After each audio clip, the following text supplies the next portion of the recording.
Hare Krishna. Somebody wants to lead the invocation prayers, please? I can do it. Hare Krishna. Go ahead.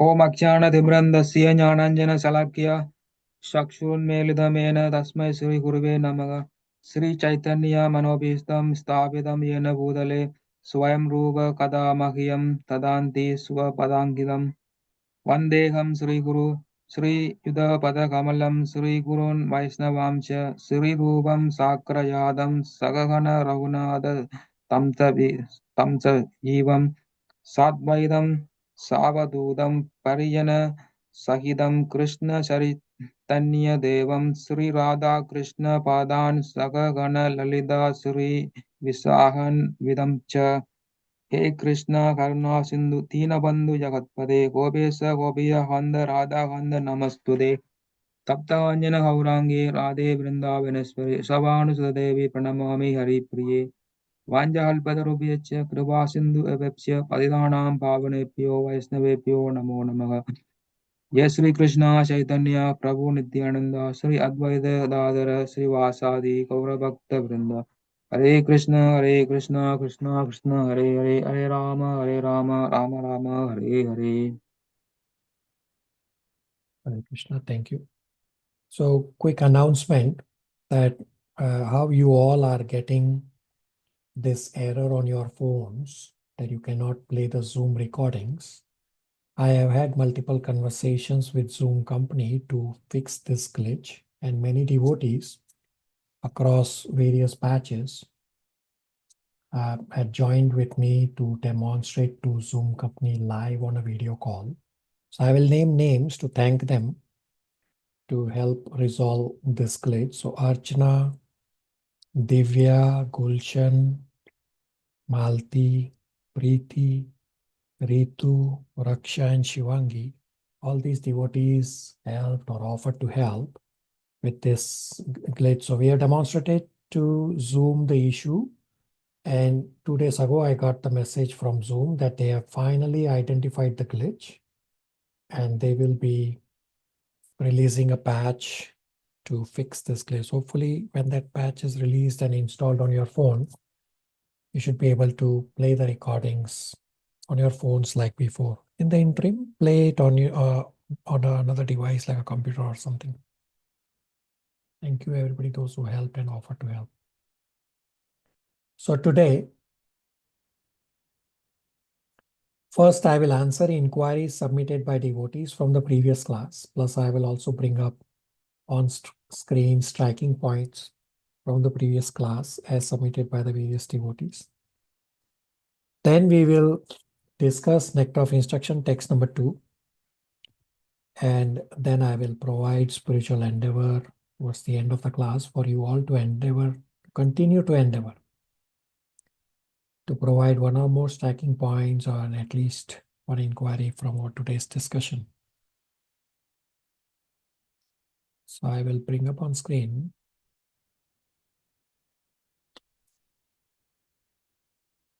So question number 1.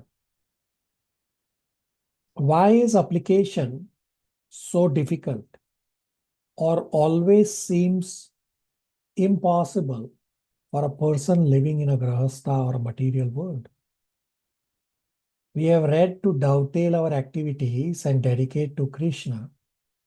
But in reality, at least, I am not able to follow it, meaning knowingly failing to abide by knowledge.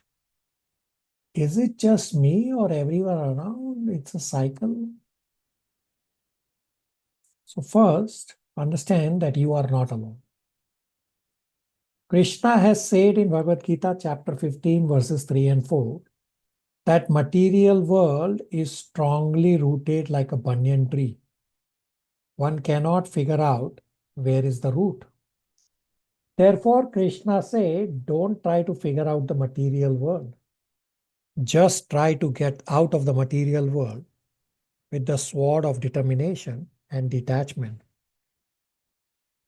Why it feels hard is because of strong desires to enjoy material world. The laws of material world are very stringent. That if a jiva desires to enjoy in a particular manner, material nature will force you to follow the stringent laws of a particular body. We will soon read from Srimad Bhagavatam, Canto 3, Chapter 30, verses 4 and 5, that Indra became a stool-eating hog. Brahmaji asked Indra in the hog body to give up the hog's body and come back to heaven because you are king of heaven. But Indra in the hog's body declined by stating that he is enjoying the stool-eating life. This is the power of material nature. So let me bring up on screen. Yeah, so we have on screen 3.30.4 and 5. Abhishek Prabhu, can you read from the screen translation and purport? And then I'll move to the next screen. Hare Krishna Prabhu. Translation: The living entity, in whatever species of life he appears, finds a particular type of satisfaction in that species, and he is never averse to being situated in such a condition. Purport: The satisfaction of the living entity in a particular type of body, even if it is most abominable, is called illusion. A man in a higher position may feel dissatisfaction with the standards of life of a lower grade man, but the lower grade man is satisfied in that position because of the spell of Maya, the external energy. Maya has two phases of activities. One is called Prakshapatmika and the other is called Avaranat Avaranatmika. Avaranatmika means covering and Prakshapatmika means pulling down. In any condition of life, the materialistic person or animal will be satisfied because his knowledge is covered by the influence of Maya. In the lower grade or lower species of life, the development of consciousness is so poor that one cannot understand whether he is happy or distressed. This is called avaranatmika. Even a hog who lives by eating stool finds himself happy, although a person in a higher mode of life sees that the hog is eating stool. How abominable that life is. Continue. 5. Translation: the conditioned living entity is satisfied in his own species of life, while deluded by the covering influence of the illusory energy. He feels little inclined to cast off his body, even when in hell, for he takes delight in hellish enjoyment.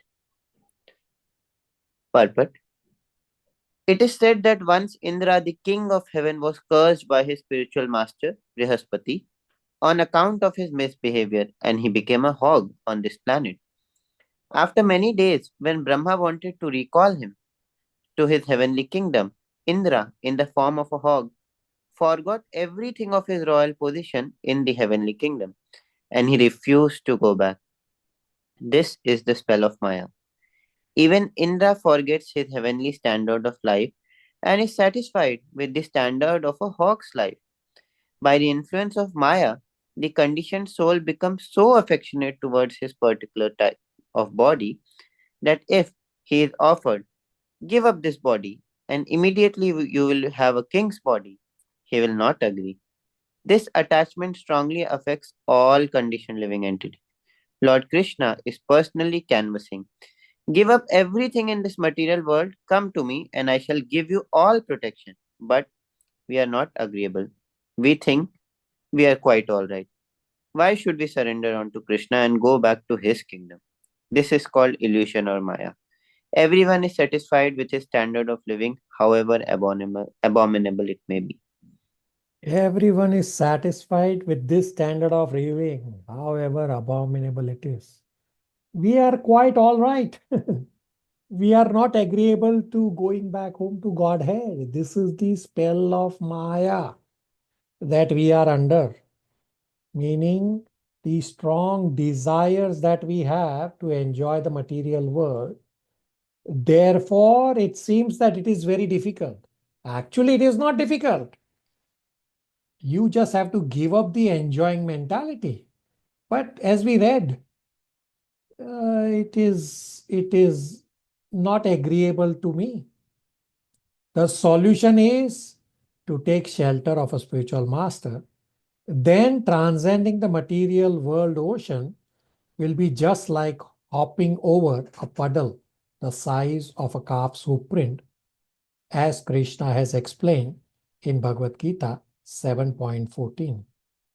So I want somebody to recite and read Bhagavad Gita 7.14. Ritu, are you able to do that? Hare Krishna, Prabhuji. Hare Krishna. Prabhuji, can you please help me with the screen? 7.14. Yeah, 7.14. Bring up on Bhagavad Gita by yourself. Okay. It will take some time. Yeah, whosoever is ready, Ritu will read the next. Whosoever is ready for 7.14. I'm ready, Prabhuji. Yeah, Dhara, go ahead. So, Prabhuji, read purport. You can recite 7.14 and then translation. Devi hai aisa guna. Yeah. Devi hai esha guna mai mama maya duratyaya mam evaya prapadyante mayam etam taranti te. This divine energy of mine, consisting of the three modes of material nature, is difficult to overcome, but those who have surrendered unto me can easily cross beyond it. Right? So it is very difficult to overcome material nature. But Krishna gives the solution. Those who have surrendered unto me. So dovetailing bits and pieces of day-to-day material world is definitely a good starting point. Still has to be 24 hours dovetailing. One has to be absorbed in spirituality. Then material world will not seem difficult. So I had recommended to all of you to maintain a log of spiritual activities. I had shown you all a template. Only few devotees took that template from me for this daily log. So my spiritual master, His Grace Vaisheshikadas Adhikari, says, what gets measured, attention flows to rectify the situation. So I and all initiated disciples, as well as all aspiring disciples of my spiritual master, we have Matan Prabhu here who is aspiring, who has taken shelter from my spiritual master. We submit a daily log to our spiritual master and he reviews. I actually got an email from my spiritual master. He had an inquiry on my daily log. So I gave you that option, that monitor your progress. But not everybody was doing, not everybody is agreeable to that. So if you are not monitoring what you are doing and what you are not doing, how can you judge whether you are putting in the required endeavor on a daily basis? Now, further, how many times have I had to remind all of you or many of you to complete spiritual endeavor? And I'm giving you simple, less than bare minimum.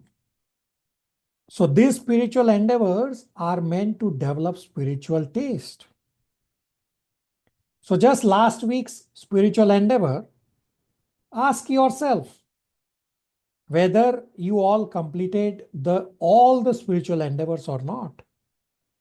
So I'm not sitting here with a stick saying why you did not complete. So those of you, some of you are present virtually here, who did not complete the spiritual endeavor, I request you to please have a conversation with me. So there is a question coming up in relation to this question number 1 about Maya.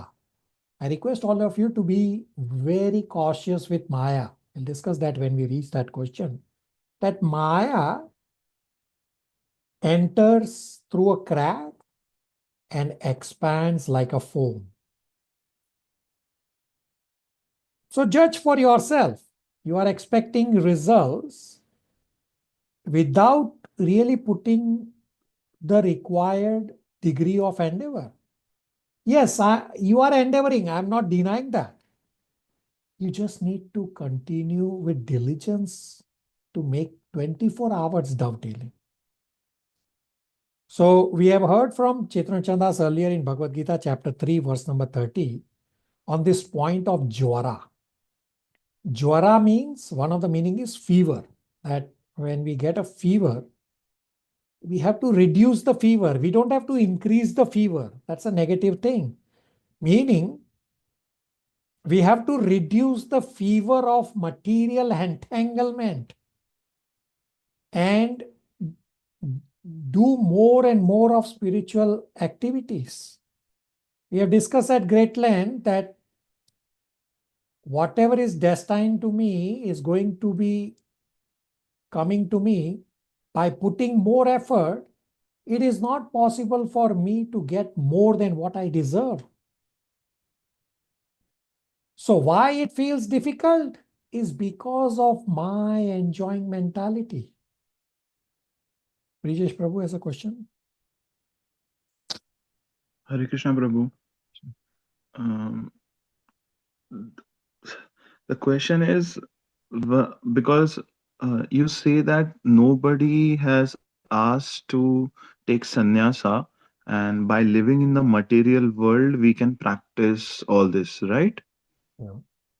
So when I read the first text one, and in that it was said like tapasya, there were few words which brahmacharya, they and the explanation given there for the firstly for how to control the mind, how to control your um, uh, the food cravings, the other cravings or the maya. So it for me, or how I see it, is living in a palace. How can a king live a saint's life? So either I have to be a saint to live a saint's life, but living in this material world, uh, it is not I'm enjoying it, but there are sometimes responsibilities or some things you do. So, Brijesh Prabhu, we already have had multiple conversations about you and your situation. So first, this attempt to become a brahmachari so that you can get purified is absolutely incorrect understanding. We have discussed this also in Bhagavad Gita when we were discussing the varna and ashrams, that you are trying to be a brahmachari is like a patient in a hospital is wanting to take the medicine of the patient on the next bed. No, we all have our individual diseases. Our body is our individual disease, and I have to take the medication relevant for my conditioned body. We all are grahasthas. We have to follow the grahastha principles from the scriptures. And we have also discussed in Bhagavad Gita chapter 4 verse number 2 Raj Rishi. So Raja and Rishi seems like an opposite ashram, that Raja is a Kshatriya and Rishi is a Brahmana. But what he's talking about is externally you are acting according to your Varna. So you are a Kshatriya, and internally you have to control your mind and senses. Then you are a Rishi, means you are controller of your mind and senses also. So your whole thought process is incorrect. I have tried to explain to you multiple times, but you are not coming out of your default thought process. I have given you verses. I have had offline conversations with you. So you saying that I am living in a palace to enjoy, well, that's exactly what we discussed. That it is because of my enjoying mentality that it feels hard. So what we have to drop is to drop my enjoying mentality. We have discussed this in Bhagavad Gita chapter 13, verse number 22 also. Bhumte, the enjoying mentality. So 13.22 we have discussed Purusha Prakati Stohi Bhumte Prakati Jangunan Karanam Guna Sango Asya Yad Asat Shoni Janmashu. That It is that Bhungte is the cause of entire material existence. So if you think that I will enjoy as well as I will progress spiritually, it's not possible. So what you have to do is you have to restrict your enjoying mentality. Associate with devotees. You have responsibilities. You think you are alone. Everyone in the material world has responsibilities. No one has given up responsibilities. Scriptures do not ask to give up responsibilities. What scriptures ask is to dovetail, and what scriptures ask is to treat your family as devotees. Serve your family as devotees and engage together with your family in Krishna's service. So unless you do the bhakti component in your day-to-day life, you will never come out of this enjoying mentality because you will never lose the lower taste. Brijesh Prabhu? Yes, Prabhu, I totally agree. But also, when we read through the scriptures, and these are all the idealistic things written here, right? That one must do this, one must do this. So when I read this or try to understand this text, it creates a sense of guilt within me, or a sense of a clear mirror within me, that where I am and what a human body or what a soul is supposed to practice. Yeah, so it's a good starting point that where you are versus where you want to go. That's exactly what our purpose is. That's a good starting point for transformation. But then you have to take the next step to transform. So you And when I saying, think about okay, this transformation, sorry, so Prabhuji, I'm cutting you up. When I think about this transformation, the very next step which I have to take is confusing for me, where I am entangled in the material and the saintly question which I asked. yeah, so first you drop off that you will elevate by become a brahmachari, you will not. You will actually become more confused if you become a brahmachari. That's exactly what Arjuna was doing. We have discussed this in Bhagavad Gita chapter 3, that you have to act according to your varna. Your varna is grahastha. You have to act according to your varna. Krishna has said in 3.33, what can repression accomplish? You cannot stop your varnic nature. So that's your step number one, that you have to understand that you are a grahastha. You becoming a brahmachari is not going to help you, it's actually going to confuse you and even more. And from the scriptures, don't look at, oh, this is very difficult. You look at this is very difficult, this is way too high, you will never come out of that. Rather, take baby steps. Focus on small steps. I told everyone to maintain a log. I had given you a template. So only few devotees, some present here, took that log from me. The purpose of the log is to monitor, am I doing my bare minimum task, spiritual tasks? And then my next step is to increase my spiritual tasks. But if you are not even monitoring, how do you know you are even doing bare minimum? So I have given you all the resources. But if you don't endeavor on those resources, and then you are saying it seems difficult, Are Baba, you are not endeavoring appropriately. You are endeavoring. I'm not saying you are not endeavoring. You are endeavoring.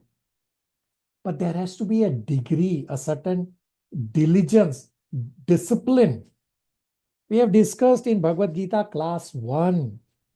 Discipline is step number 1. Brijesh Prabhu, everybody? Yes, Prabhuji.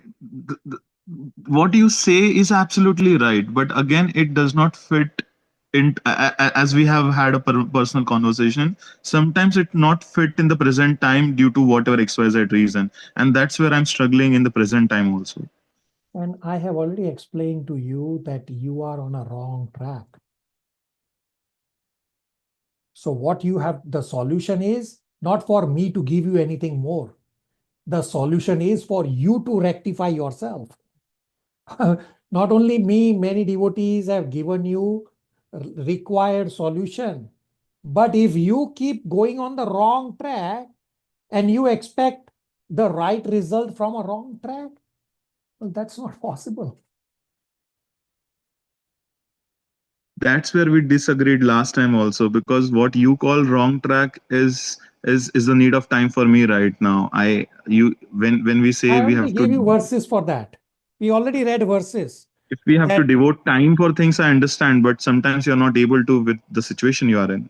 Brijesh Prabhu, we already read, I already gave you verses that if you think that you will endeavor more to earn more money, it's not possible. It's not possible. You will only get what you will what is destined, what you deserve. That does not mean we will sit idle. We have discussed this in 2.47. Krishna says, don't sit idle. No, endeavor. When it becomes over endeavor, that's how you know that this is not my quota. So this over endeavor is going to be the discussion in text number 2, Nectar of Instruction. So you are basically in that over endeavor discussion that I'm going to have in this Nectar of Instruction text number 2. But you want to say, I disagree, and you don't want to change. Arey Baba, I cannot help you anything more. I gave you verses. It's not what I said. I gave you verses. And if you disagree to what Bhagavatam means, what Krishna is saying, nobody can help you there. I'm not saying that drop everything from the material world and simply focus on spirituality. I've never said that. I have always Prabhuji, said Prabhuji, have a Prabhuji. balance. Prabhuji, you are right to have a balance, but for somebody who has a job of 9 to 5, it's a fixed salary works. For somebody, for me, who what I do, you know, right? I drive, and if I'm barely making not enough money to like take off my day, how is that gonna work? Then I have to put some extra hours. Now this is not over entering, and if I have to be, So we have then discussed, that's gonna be that's gonna be very tough for me. So we have discussed balance means what? Yajna karma samudbhava. We have discussed in 3.14. Balance means that's honorable activity in the material world that allows you to maintain your body and soul together, as well as allows you to do spiritual activity side by side. That is your prescribed duty.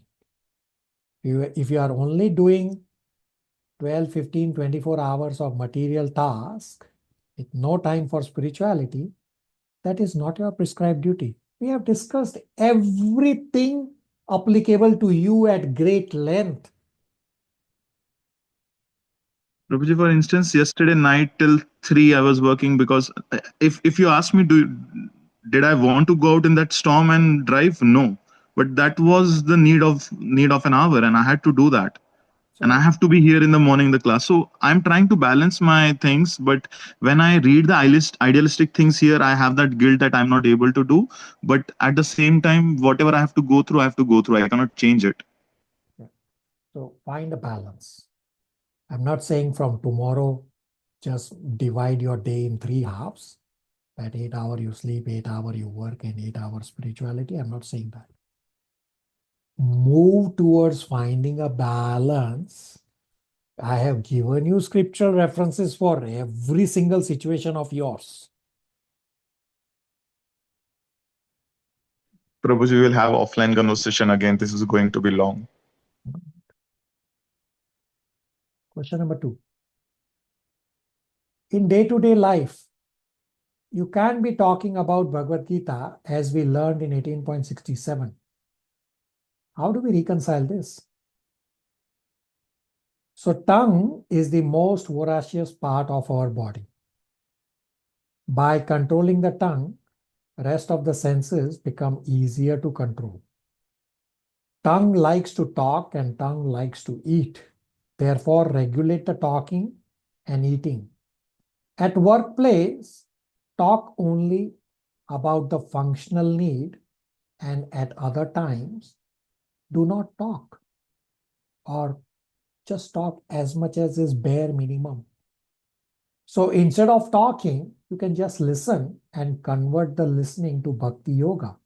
I have given a simple example many times, and I'll give the same example again, and you can apply this example principle to whatever conversations you are having. So I have stated that few times is that when colleagues talk about weather, you can remember Bhagavad Gita 2.14 words that everything is temporary and it will come and go like summer and winter. So this way, through although the materialistic person is talking mundane talk, still you remembering and correlating to Bhagavad Gita words, you are remembering Krishna and turning the mundane talk into bhakti yoga. And you can apply this principle to whatever conversations you are having. At the start, you may need little hand holding. So you can use the Bhagavad Gita index. I have taught you how to use Bhagavad Gita index to find a topic. Or you can inquire with somebody, here's my so-and-so conversation. Where does it fit in Bhagavad Gita or Srimad Bhagavatam? Does that answer the question?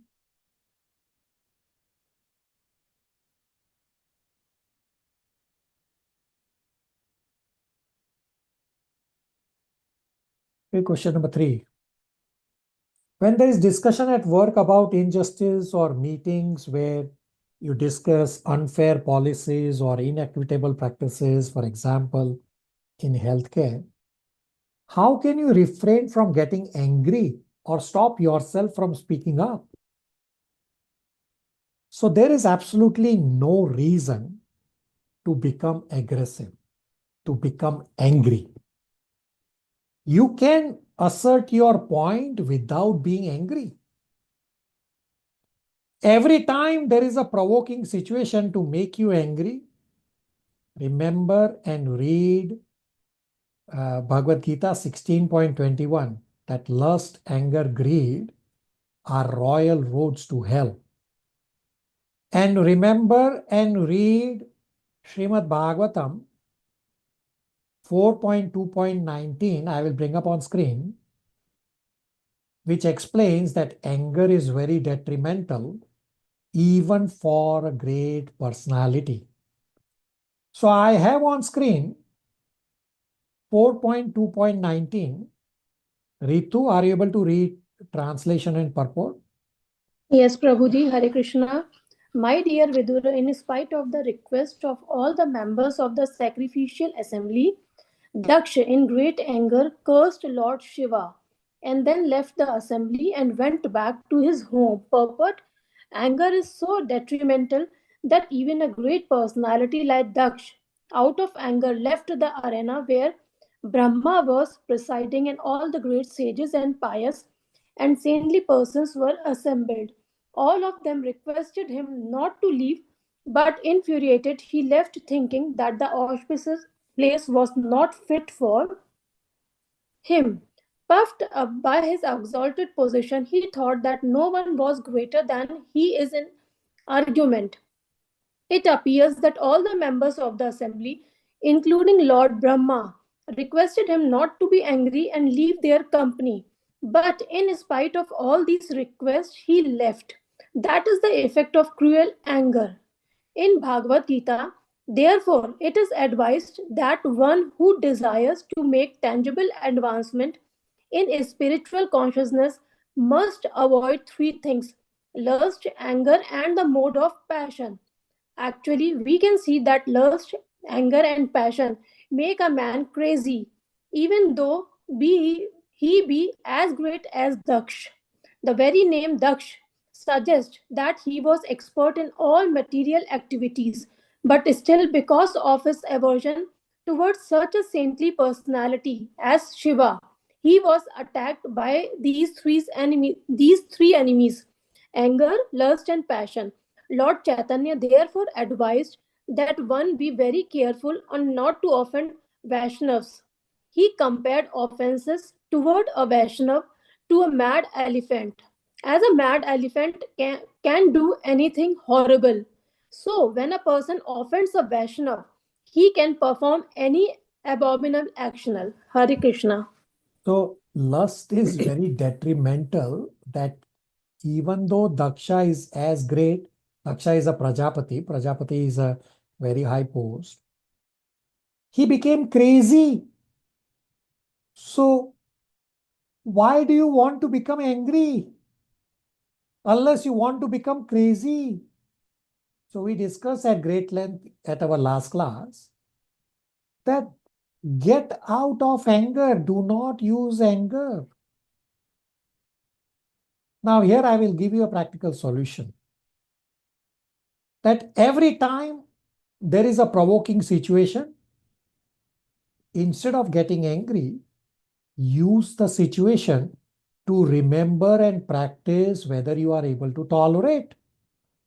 We read in Nectar of Instruction, text number 1, Vacho Vegam Manasa Krodha Vegam, that one who is able to control the 6 urges is a Goswami.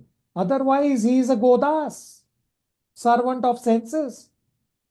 And understand that it is not just healthcare or your workplace where there is injustice. Injustice is widespread. We have discussed in Bhagavad Gita chapter 13, verse number 8 to 12, where Srila Prabhupada says that there must be a test. Otherwise, how will you know that you are developing the required spiritual qualities? So under normal circumstances, it may seem that I am in control.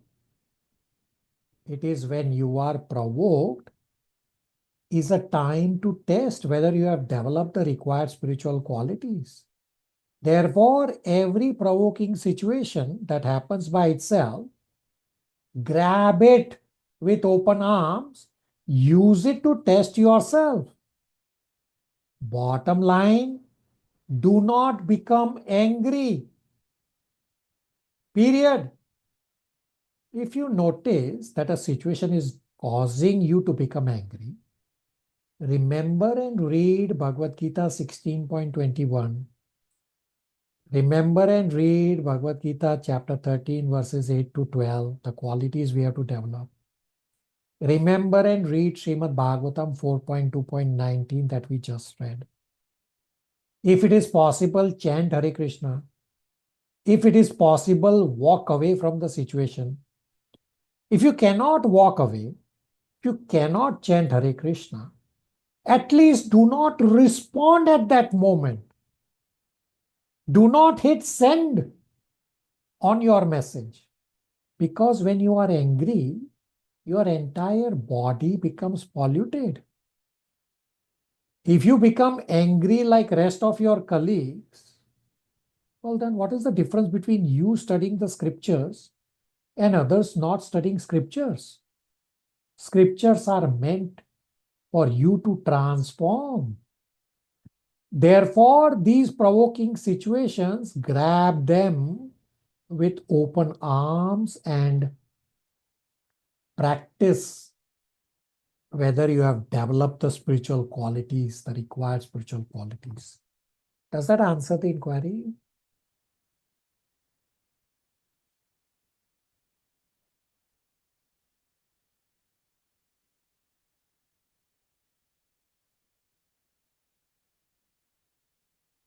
Question number 4 and 5 we'll discuss together. Question number 4 says, I am confused about control of genitalia when all the Pandavas, including Arjuna, had more than one wife. Did not all these people live on this earth as humans? How do we reconcile the instructions from Bhagavad Gita about family life with this? And question number 5 says, why is there mention of polygamy being normal in the Vedic scriptures? So according to current laws, polygamy is considered illegal. You can only have one wife now. So during Vedic times, polygamy was allowed for 2 practical reasons.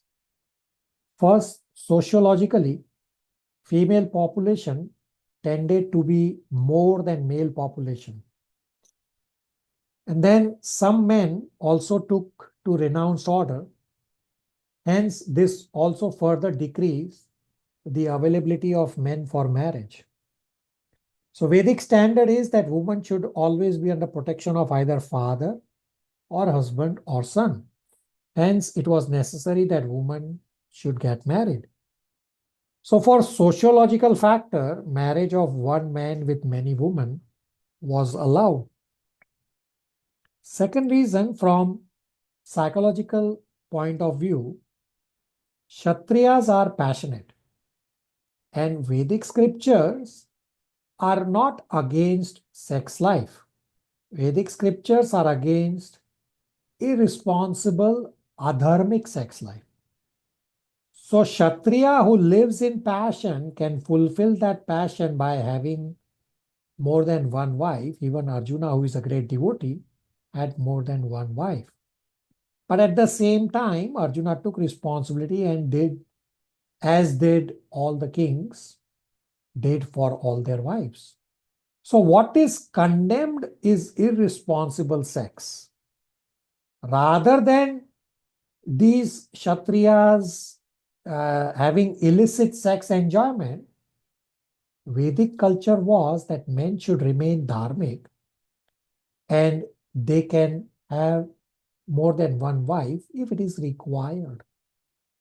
When Srila Prabhupada was asked about polygamy, Srila Prabhupada said that the more a person is sexually inclined and engaged, the more the person goes away from spiritual life. And Srila Prabhupada said, according to current laws, polygamy is considered illegal.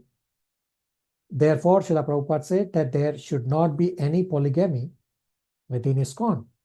Not just because of this being illegal, but also for overall spiritual consideration to restrict sexual attraction to opposite member is an important factor.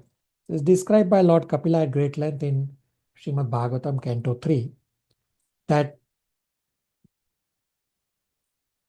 woman is gateway for hell for men, and men is gateway to hell for women, as long as either one of them is attached or both of them are attached at the bodily sensual level. So Srila Prabhupada said we discourage sex life in general, and this is keeping with the highest conclusion of Vedic scriptures, then that one has to transcend sex life to become properly spiritually conscious. Does that answer the inquiries? Although the inquiries are by a particular devotee, but I'm pretty sure this applies to all of you or many of you. So everybody should be able to respond whether it gets answered or not. Question number 7. Who is Bhakti Siddhanta Saraswati Thakur? Bhakti Siddhanta Saraswati Thakur is Srila Prabhupada's spiritual master. Question number 7. I could not understand the explanation given for Srimad Bhagavatam, Canto 1, Chapter 5, verses 10 and 11, given on page number 9 in Nectar of Instruction. Can you please clear it? The next paragraph, it says that it has been mentioned that such transcendental literatures, even though imperfectly composed, are heard, sung, and accepted by purified men who are thoroughly honest. I couldn't get this. Why has it been mentioned as imperfectly composed? So I'll bring up these two verses on screen in a moment.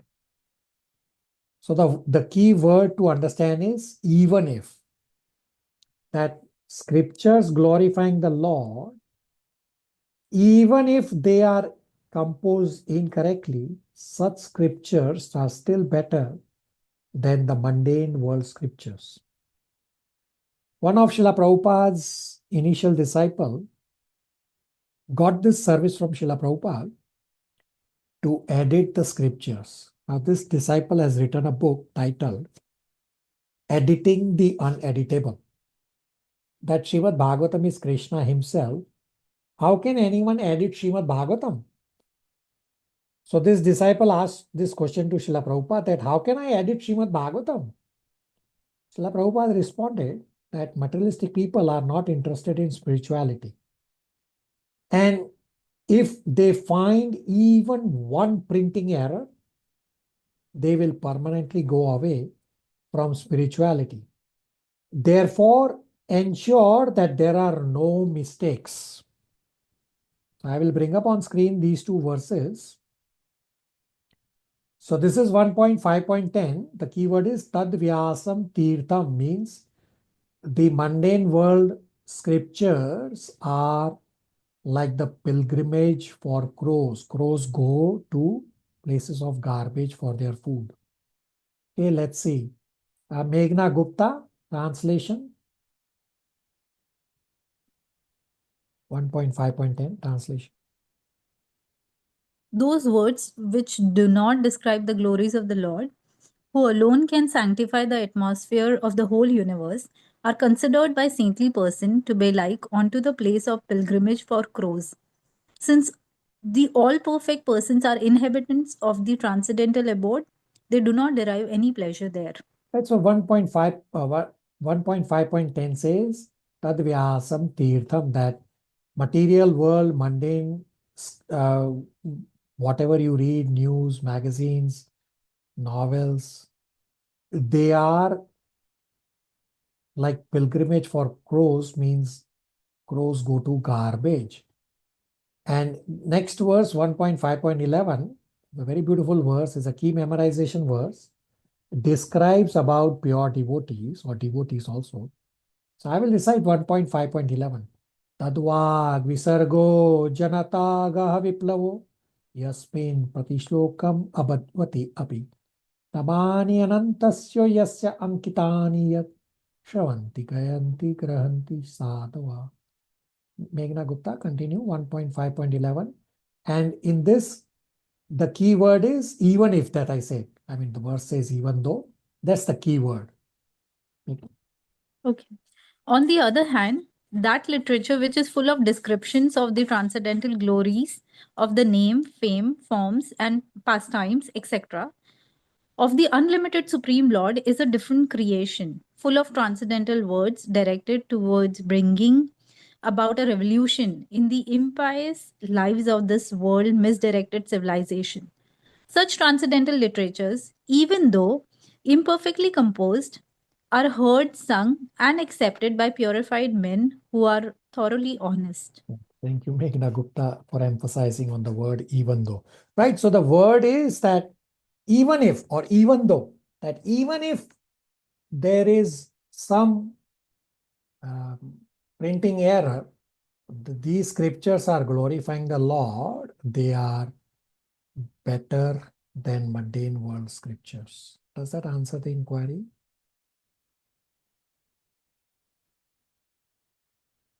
Yes, Prabhuji.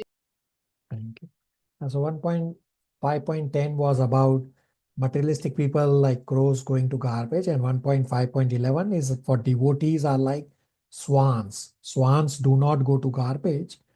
Devotees go to scriptures like Bhagavad Gita and Srimad Bhagavatam. Question number 7. As a neophyte, should my anger always be controlled since I do not know how to use it properly against blasphemers? Or I should not tolerate anything? So we already discussed about anger at the last class and today also in one of the previous questions. So whether you are neophyte or elevated, either way, always stay away from anger. We read a few minutes ago, Srimad Bhagavatam 4.2.19, that anger is very detrimental. Therefore, always stay away from anger. Now, we also discussed this point at our last class about using angers against blasphemers. So what does that actually mean? So using anger against blasphemers does not mean that you will become angry and talk anything and everything to the blasphemers. No. The correct understanding is that against blasphemers, you use proper soft language and convince them based on scriptural authority that what they are doing is incorrect and they have to rectify. So using anger against blasphemous does not mean that I will become angry and get out of control. So we have discussed this at great length, that are you using anger in Krishna's service, or is anger using you in Maya's service? Only when you are in control is when you will be able to use anger in Krishna's service. Bottom line, stay away. Don't try to use anger at all. Just walk away from there. Does that answer the inquiry? Yes, Prabhuji. Thank you. Question number 8.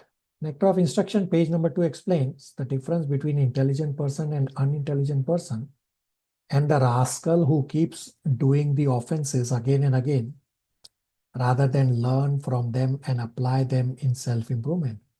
How does one deal with rascals? The unintelligent can be taught, but how can one change a rascal's way of thinking and behaving? So this is described in Srimad Bhagavatam, Canto 3.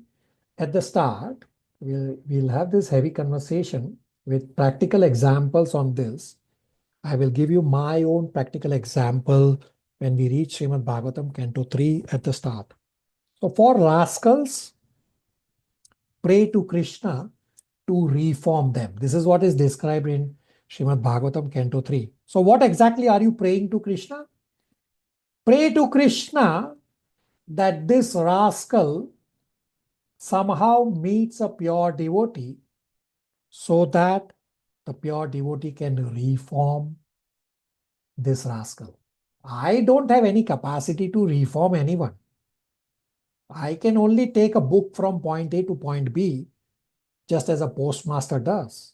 I don't have these scriptural knowledge to convince or to transform someone on the strength of scriptures. So let that be done by pure devotee. What you and I can do is to pray to Krishna that let this rascal somehow meet a pure devotee. I'll also give you another practical example or practical solution. For last few years, for Narasimha Dev's appearance day, ISKCON Toronto would send out a link where devotees can put their and their family member names to get blessings and protection from Narasimha Dev. And during the evening program on Narasimha Dev's appearance day, the Pujari will read out all these names. So I'm not trying to glorify myself. For multiple years, on this link, I typed all souls in all universes. So I'm not trying to glorify myself. I'm just trying to practice to come to the level of soul, since all souls are siblings. So you can please pray to Krishna for such a rascal to meet a pure devotee. The result will be you will get purified because you are trying to be at the level of soul. Does that answer the inquiry? Yes, Prabhuji. Very interesting. Thank you. Question number 9. The use of coffee and tea is indulged in to fulfill illicit demands. So there are different types of tea available which can be avoided and which can be consumed. So most recently, Paulomi and other devotees have made similar inquiries. So why tea and coffee are not to be consumed, no matter which tea and coffee? Because these tea and coffee agitate your senses. So all those in Toronto, next time you come for services, I will show you the various items you can use to make a tea that we offer to Lord Jagannath during Rath Yatra. I will briefly describe right now. So basically, you put cinnamon rolls, ginger, elaichi, tej patta, long, which is cloves, in water and boil. And for flavor, you can add lemon or something. And that tea is actually very strong. Try it sometime, and you will realize that the material world tea or coffee that you are drinking can actually make this tea very strong. If you put a lot of ginger and a lot of this tej patta and it becomes very strong. So the normal tea or coffee, say you drink a whole cup, this Jagannath tree, you will only need like 25-30% of a cup. It is that strong. Does that answer the inquiry?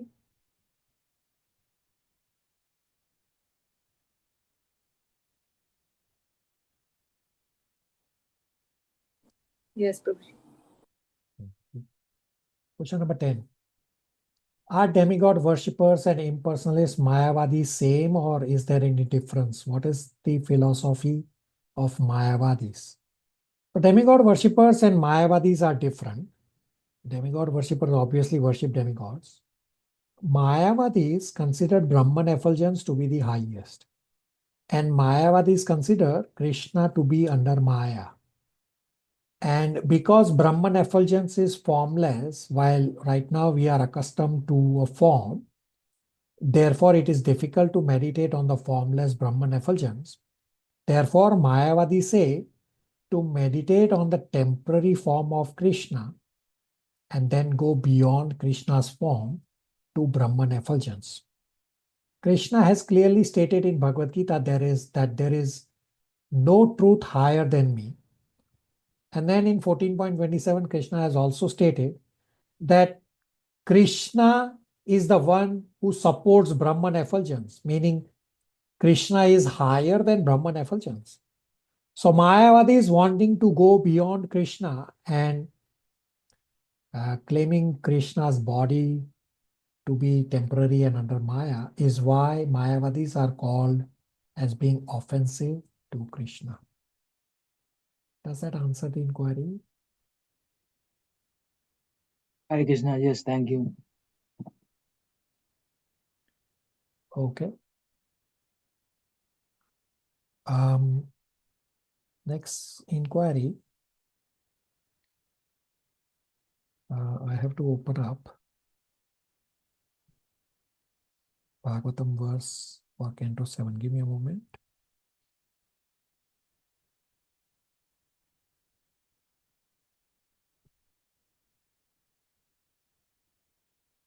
I will bring up on screen 7.5.30, the chewing the chewed verse.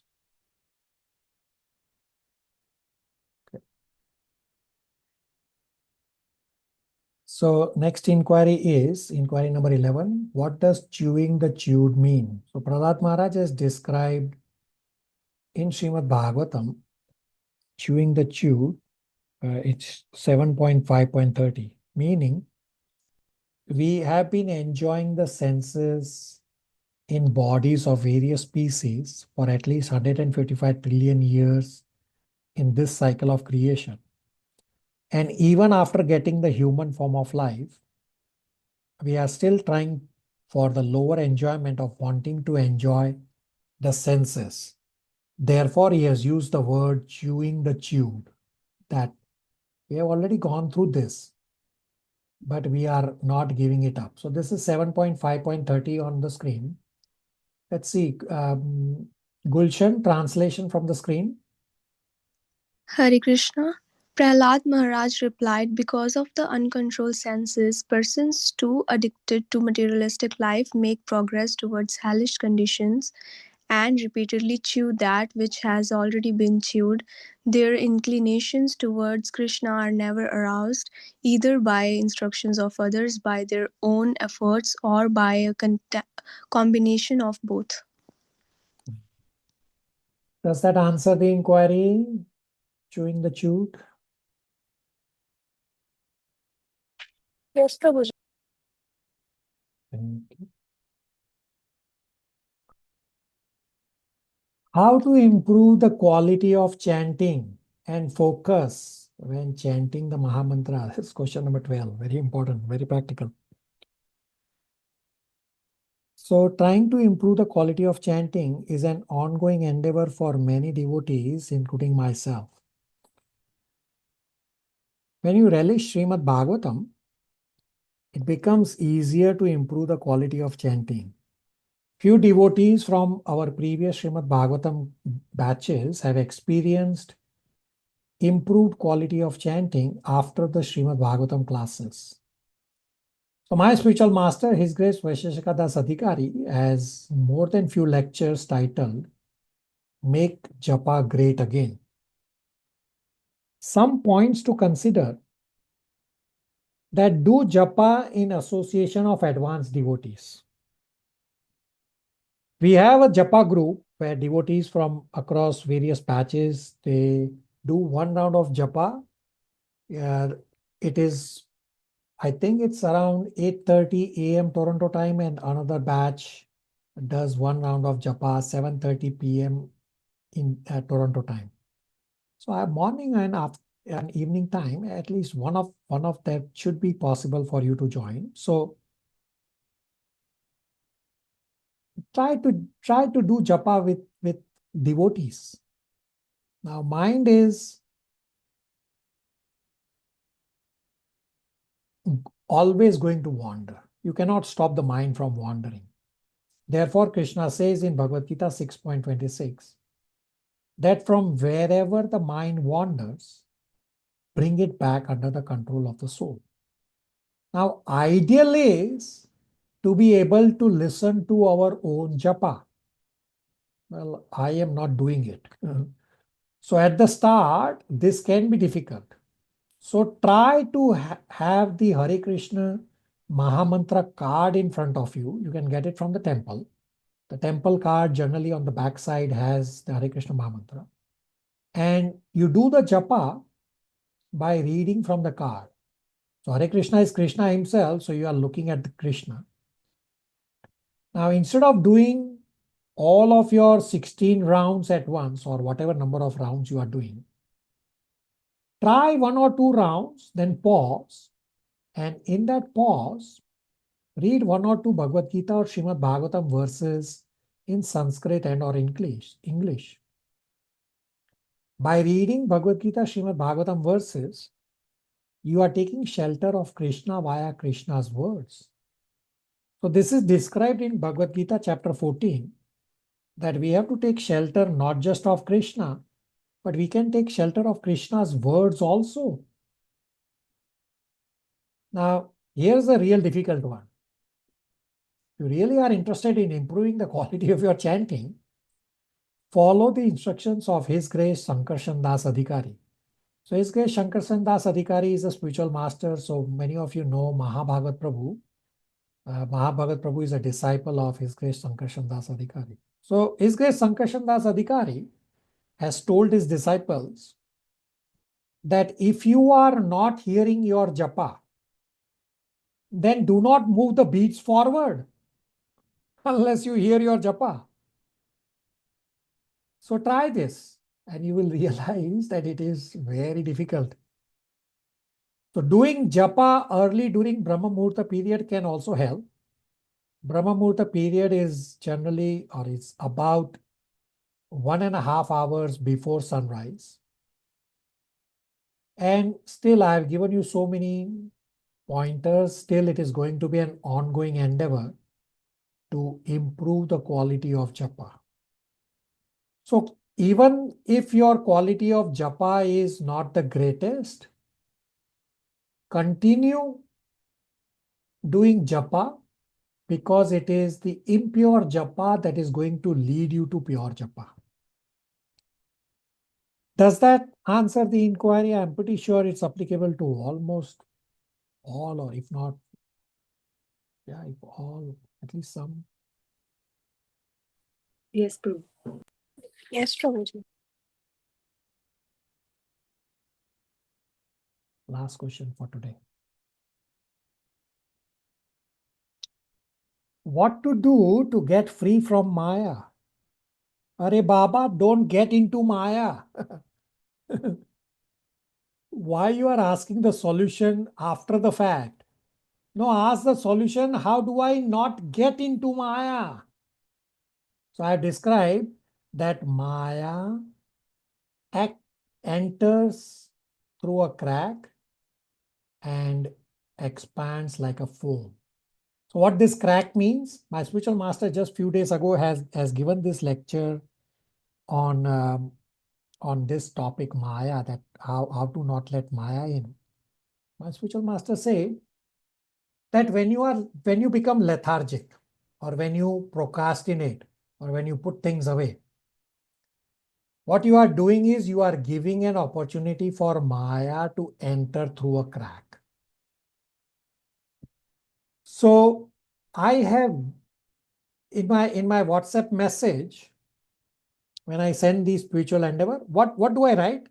All of you should be knowing this. What do I write? Read now, anybody? In my WhatsApp message when I send after the class. Somebody? While everything is still fresh in your mind, complete the endeavors. Yeah. Without waiting for Wednesday deadline, do it now. So all of you have also heard the lecture, first priority is to keep the first priority as the first priority. So in practice, what that means is do all your endeavors upfront. Now the devotee who has submitted this question actually submitted it today morning. So you have to take ownership of your own responsibility. I have given you solutions that do your endeavors upfront. And I have also given you solution that do your endeavors together with devotees. This becomes a fence. So you have to practice what I have told you. So some devotees, they do it for a little while and then it breaks off. You have to do it continuously. So the devotee association and this our scriptural study are the only and the best defense against Maya. But don't try to get free from Maya after the fact. Rather, be in a situation to not let Maya in to begin with. Anybody here receives Back to Godhead magazine?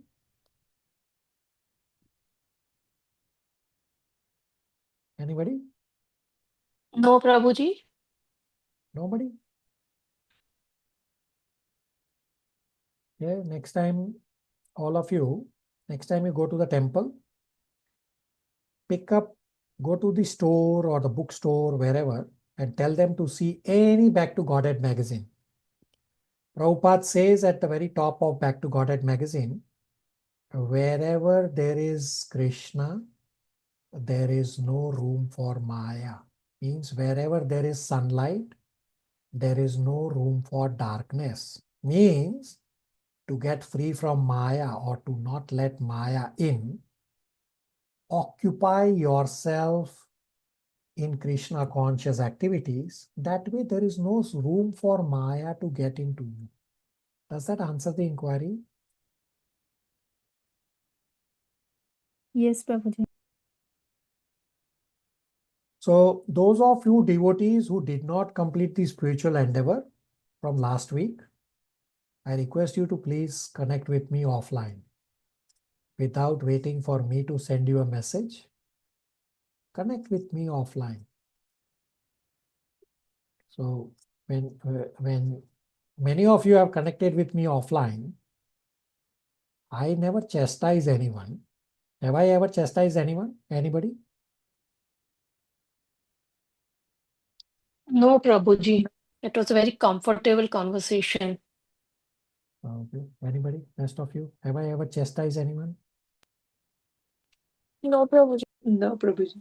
So connect with me because I am going to help you. I'm trying to help you. Not that I have full control on you. I'm only suggesting and recommending to help you to recognize that when you don't do the endeavors, you are creating a hole for Maya to let in.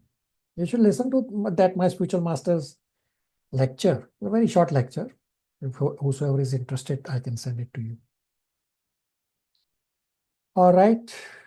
Striking points. Take a snapshot. You have 3 slides. This is slide number 1.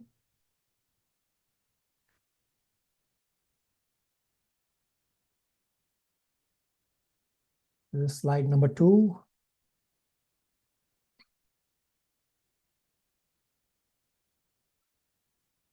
And this is slide number 3. All these striking points, you should read. Don't just take snapshots or ignore. No, they are important. You should read what others are realizing, because you might have not thought of all those points. Some points are repeated, no doubt about it. I put everything. I didn't eliminate anybody's response. So you should read, and you will get so many different perspectives. Now, the other homework was about reading Krishna book, chapter 72.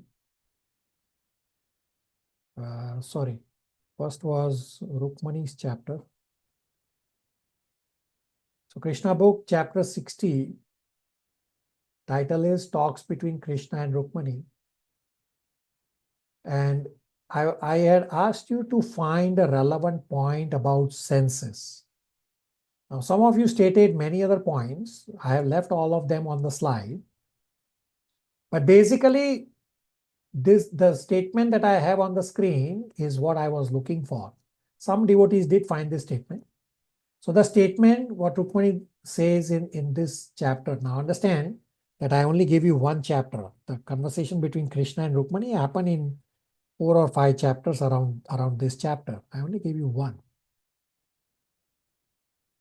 So the statement about senses that Rukmani Mataji says is that, but who are these worldly kings? I think the worldly kings are the senses. They are the most formidable and they control everyone. So we discussed this in our last text number 1 about the need to control senses, because senses are wild. So we need to be very cautious. So I have put almost everyone's submission on the slides. So you can take a snapshot. So I have 3 slides for Krishna book, chapter 60, Rukmani and Krishna's talks. This is slide number 1. This is slide number 2.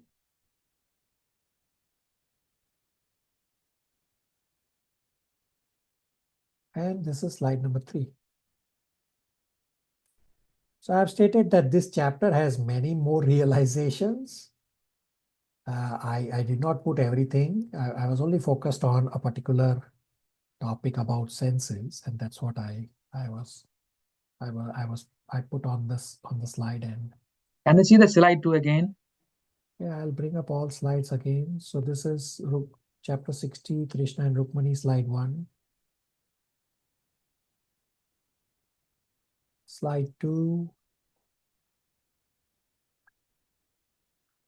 And slide 3.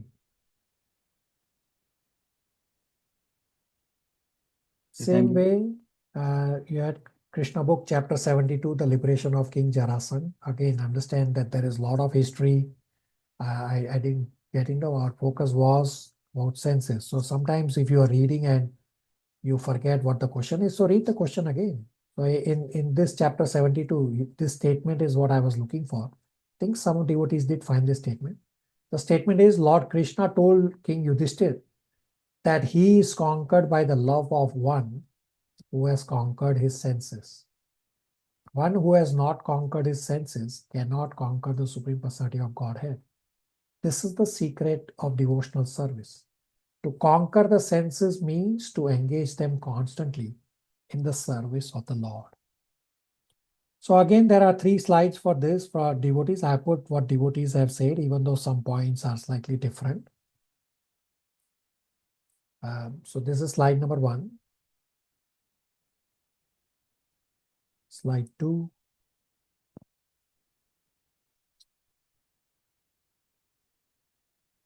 Slide 3.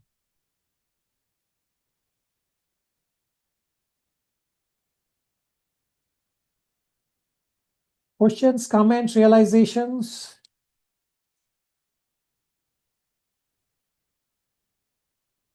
Is this helpful way to first discuss the inquiries, because nectar of instruction is practical, so we are having practical. Is this helpful for everyone? Yes, Prabhuji. Yes, Prabhuji. Yes, Prabhuji. Yes, Prabhuji.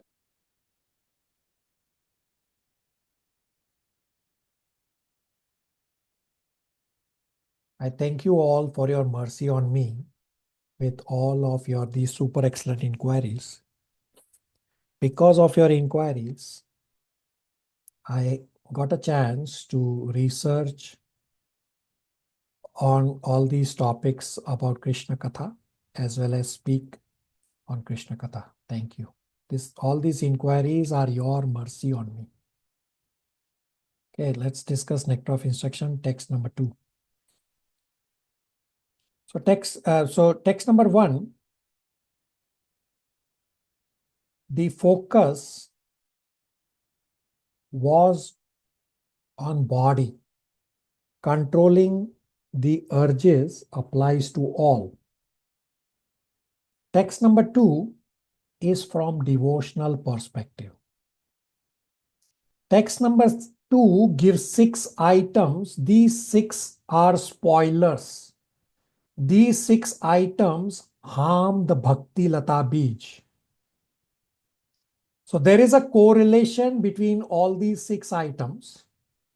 First, we will individually discuss these 6 items, and then towards the end of text number 2, we will understand the correlation. There are 3 key points in nectar of instruction, text number 2. First is simple living and high thinking. Second is how the 6 obstacles spoil bhakti.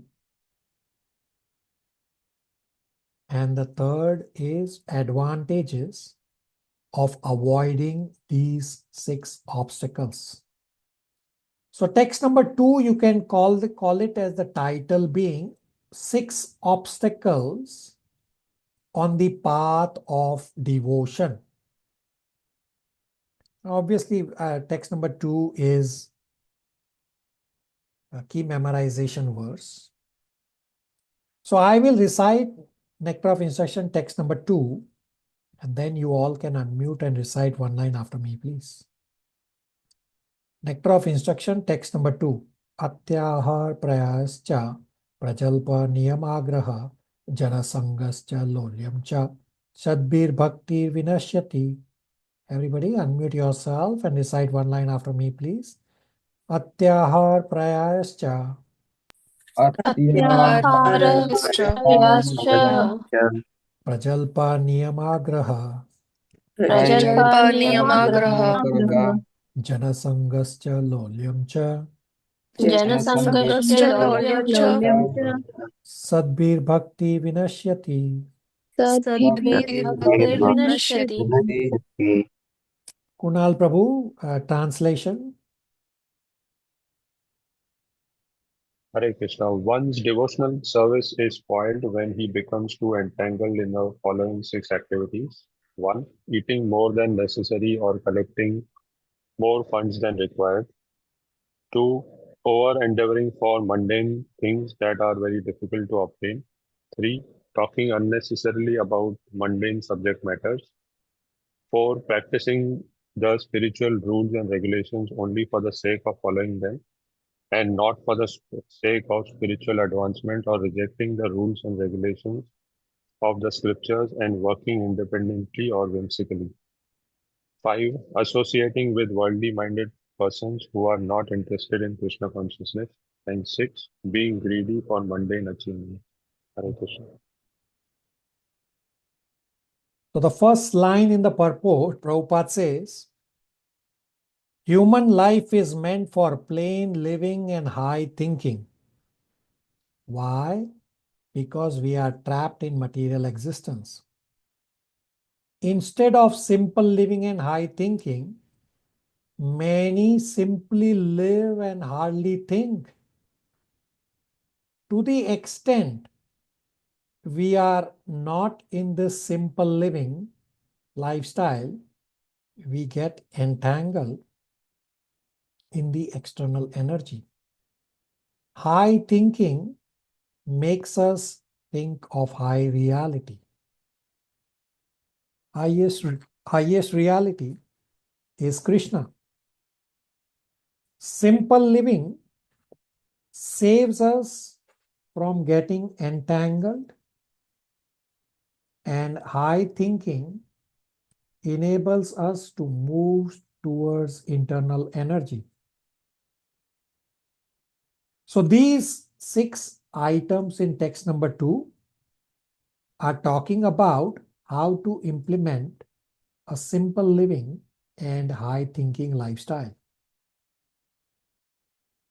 So we'll discuss each one of them, that how all these 6 items spoil bhakti.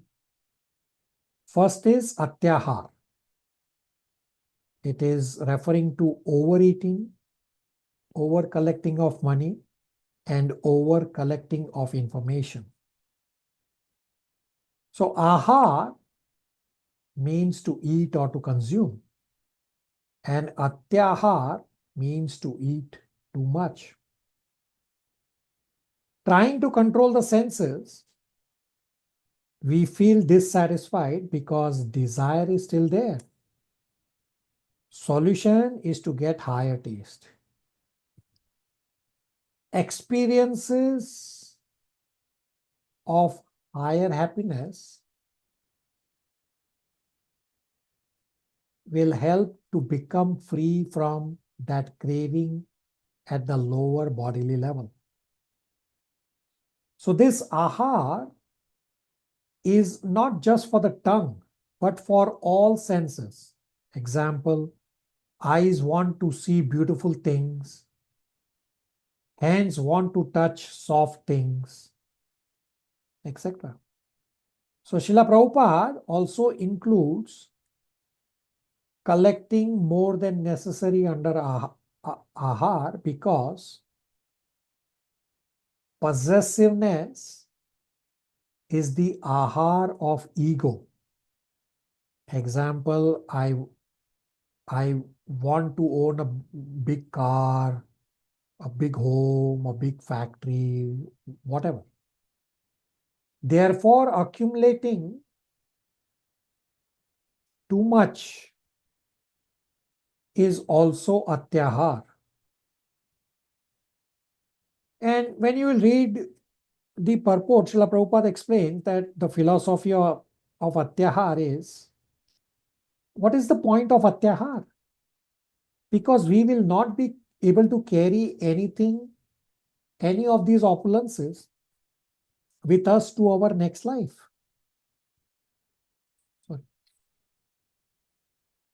We will only carry our consciousness with us to the next life. So Srila Prabhupada explains atyahar on 3 points: eating too much, earning too much money, and acquiring too much information. People fill their emptiness by filling their head with data, filling their belly with food, and filling their house with possessions, and filling their bank accounts, but they are all still unsatisfied. Because all these people miss the point that it is the heart that is empty, and the heart can be filled only with love. Heart has to be directed to Krishna because he is infinite. All other endeavors are misdirections. So we already discussed in text number 1 the discussion about so much information being gathered in the material world. is actually information overload and is useless. And because such information in the material world, which is overload of information, has no function, therefore media create a function for such information. Example, they create a quiz on historical sports data, or quiz on film stars, life and family, or quiz on sports stars, special achievements, or whatever. They have no meaning. The solution is Harikatha. If one has information seeking mentality, well, then seek in scriptures. Scriptural information is meant to transform. Means you seek the information and then apply to become a better human, to become better devotees. So scriptural information is like doctor's prescription. Doctor's prescription is not just information. No, it's given so that you can take the medication and get cured.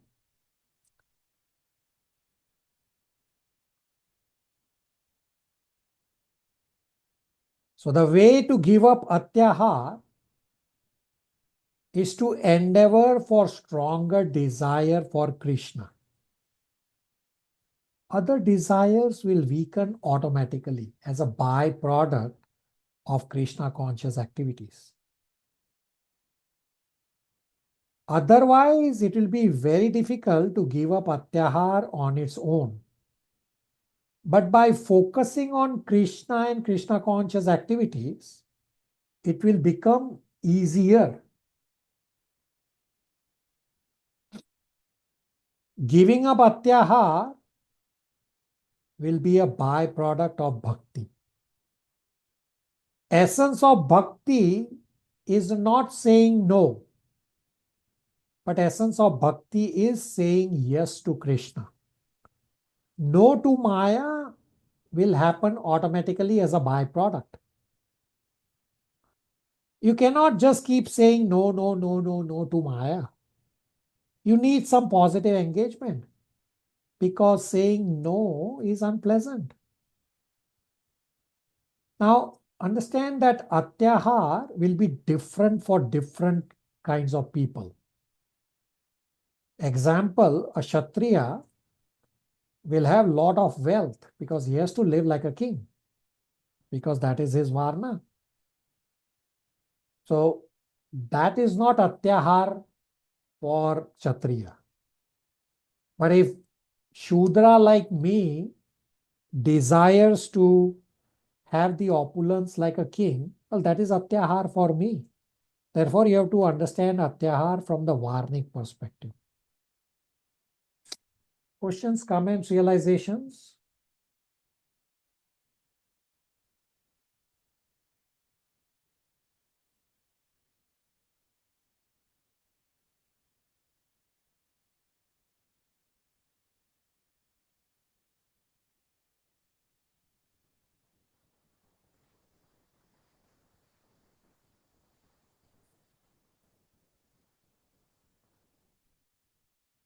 Okay.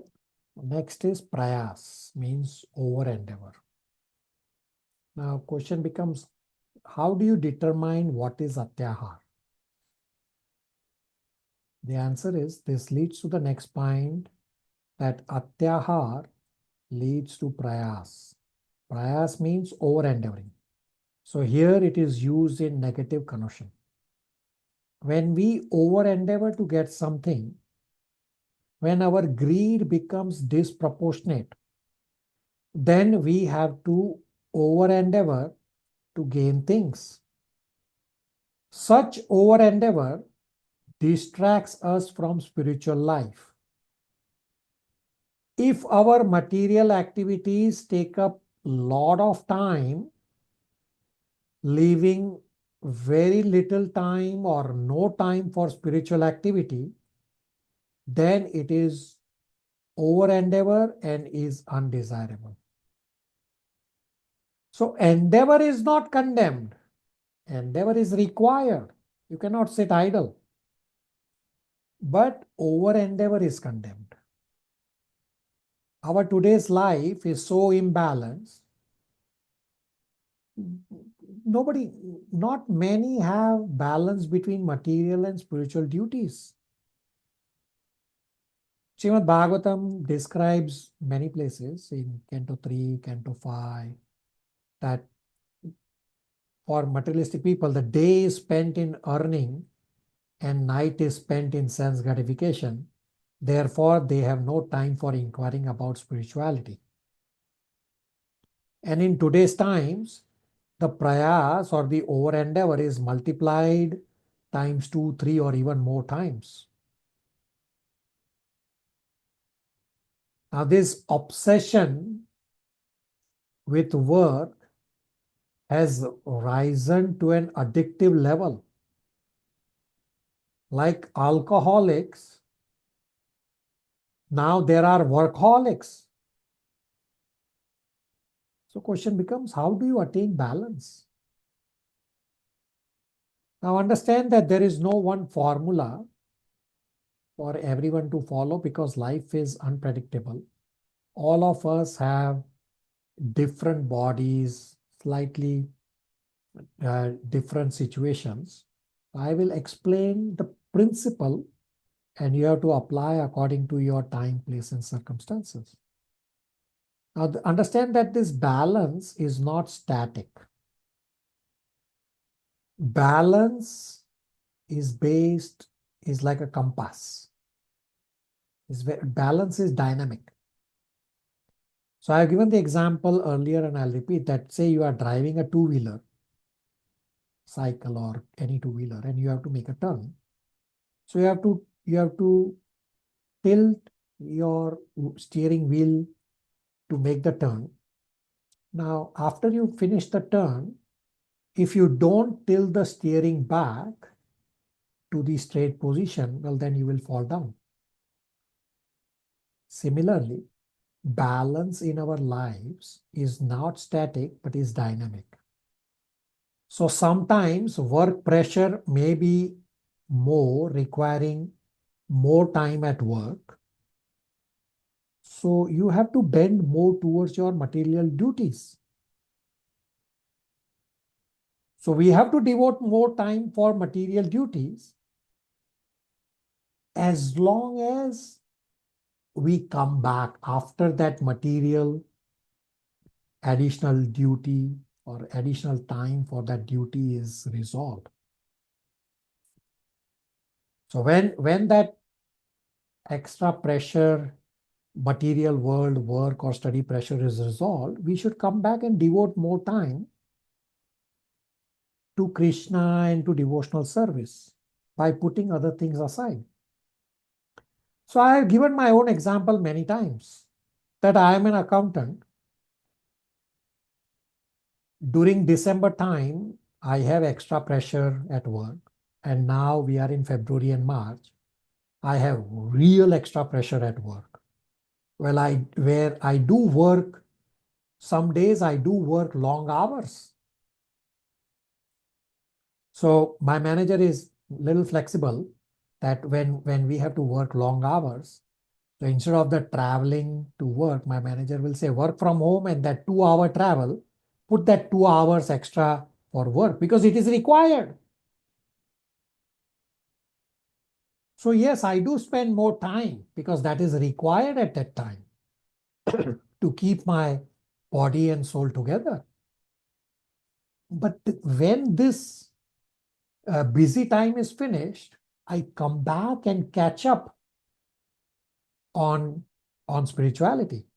So at the start of our class today, I mentioned about this maintaining a log.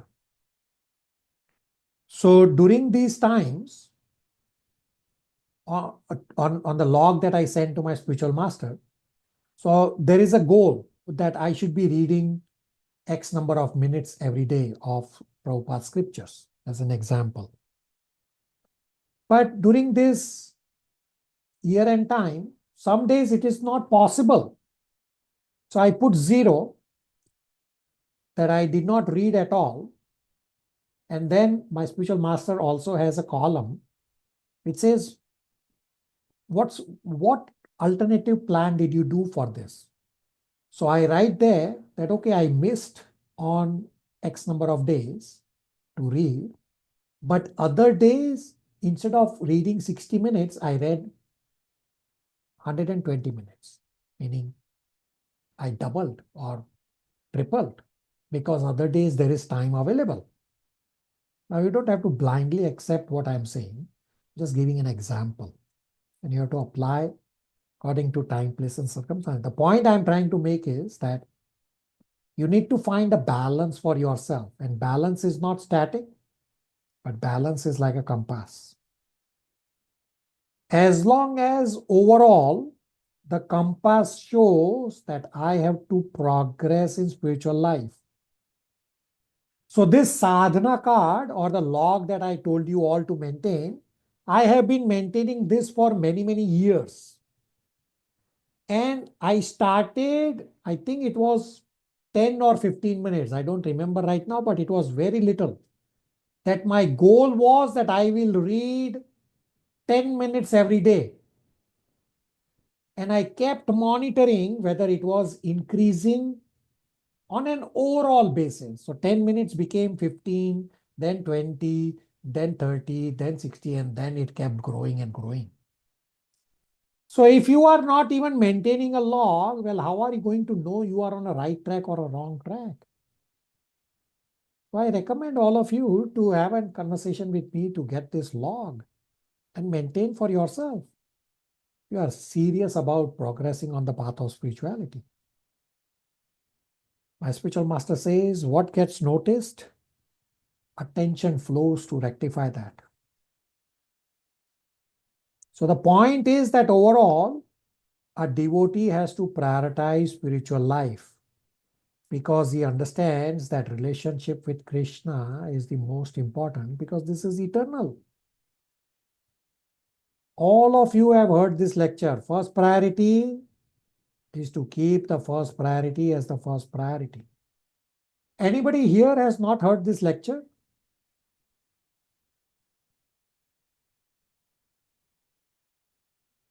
No, I have not heard them. I have sent multiple times, Prabhu. If you don't hear, what do you want me to do? I will send it to you again. And it's only 7 minutes. That if you don't make corrections in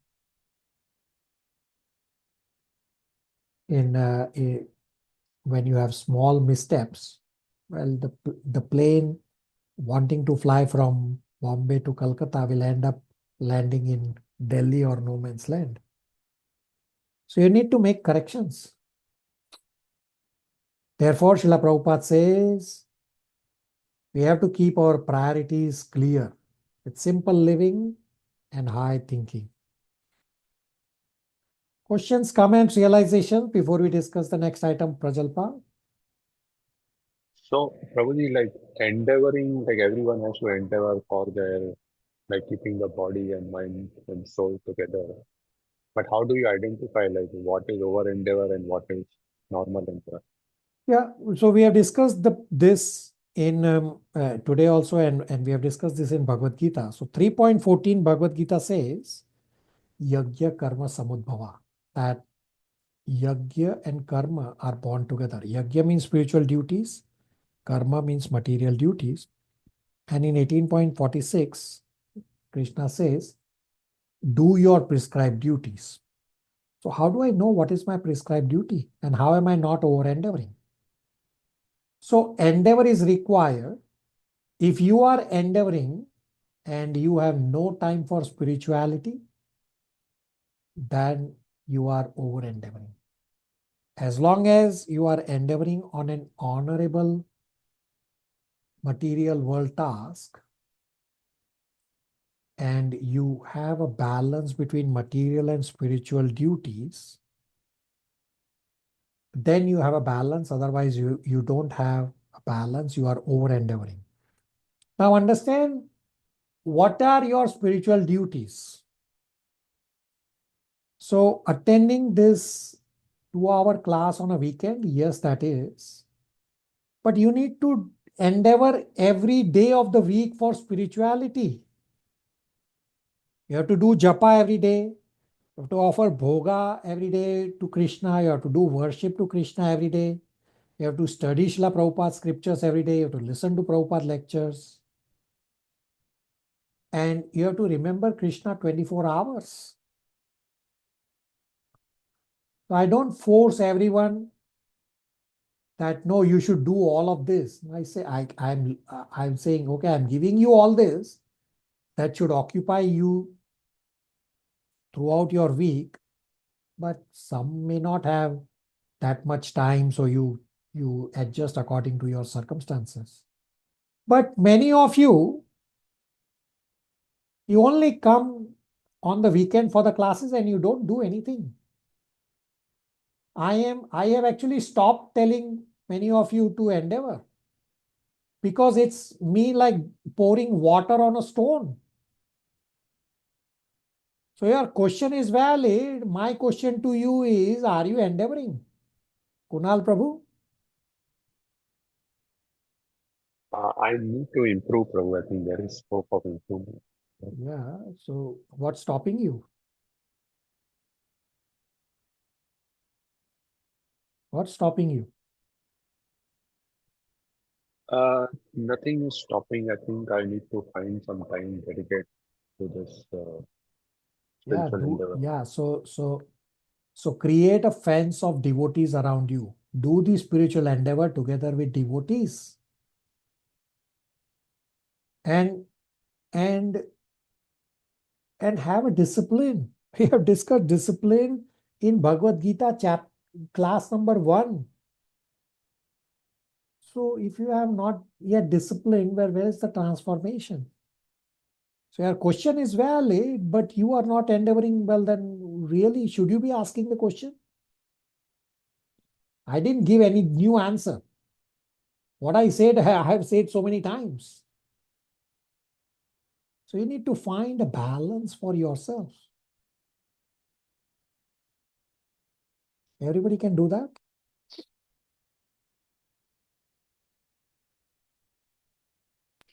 Yes, Prabhuji. All those who did not endeavor at the last class spiritual endeavor task, call me. Set up a time for a quick chat. I mean, some of you have already had this chat with me, including Kunal Prabhu. I'm not going to say anything new. It's for you to apply what I have already explained to you. So you have taken the prescription from the doctor. Well, you have to take the medication. Otherwise, how do you expect to get cured? Rest of you?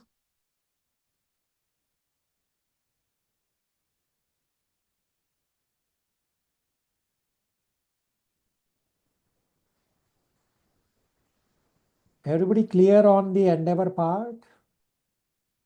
Yes, Prabhuji. Yes. Endeavor, over endeavor. Okay. So let's discuss Prajalpa. We'll have this last point for today, and the remaining 3 points we'll discuss at the next class. So Prajalpa. Prajalpa means useless talk. So Jalpa means talk and Praja means useless. So Prajalpa is useless talk. So we don't have to become silent, but we need to know what talk is productive for spirituality. Now, what is the connection between text 1 to give up the items and then text 2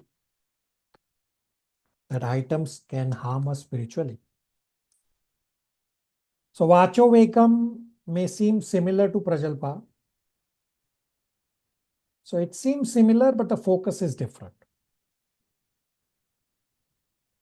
So Vacho Vekam, we discussed that Prajalpa of Karmis, Gyanis and Karmakandis is that all these magazines, newspapers, these discussion channels, these social media, these WhatsApp and whatnot, are all leading to Prajalpa because they are based on mundane talk.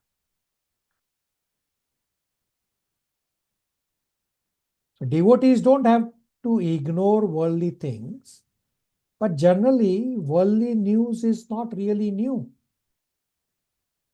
News is the same thing happening to new people. Example, some disaster. Now the disaster is here. Previously it was happening some other place. So devotees should be aware of basic things. But beyond that, should be aware of our true self. That soul, real life with Krishna, associate with devotees, read scriptures. Otherwise, you are wasting time. So last class, I played a short lecture of my spiritual master. Does anybody remember what did I play?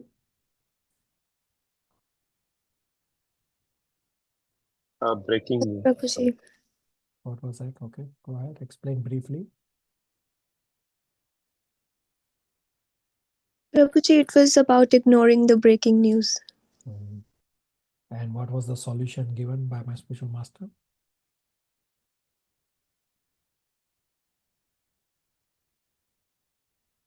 Decrease expectations. Yeah, decrease expectation. And what else? He also gave a positive, how to positively engage in something. What did he ask to read?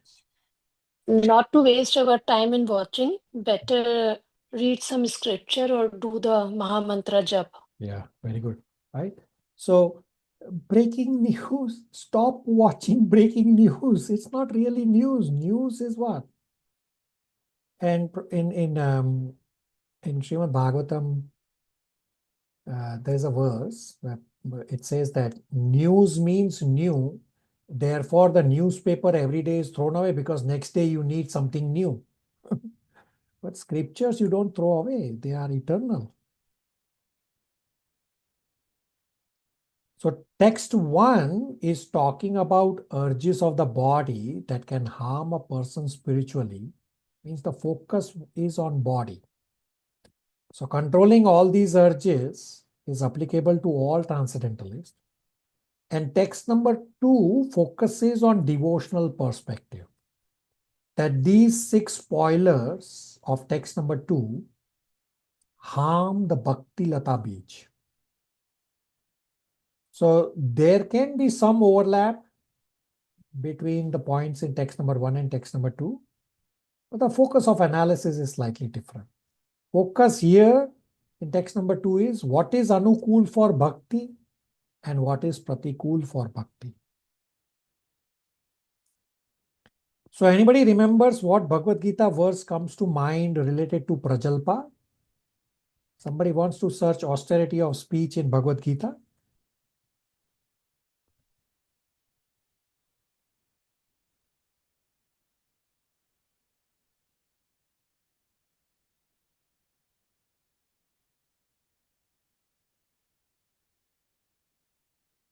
Anybody?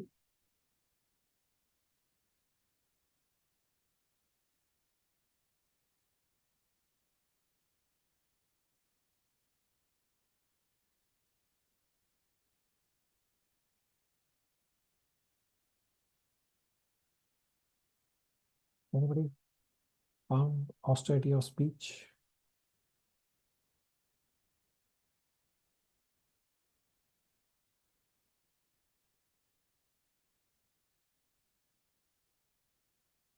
Priyanka?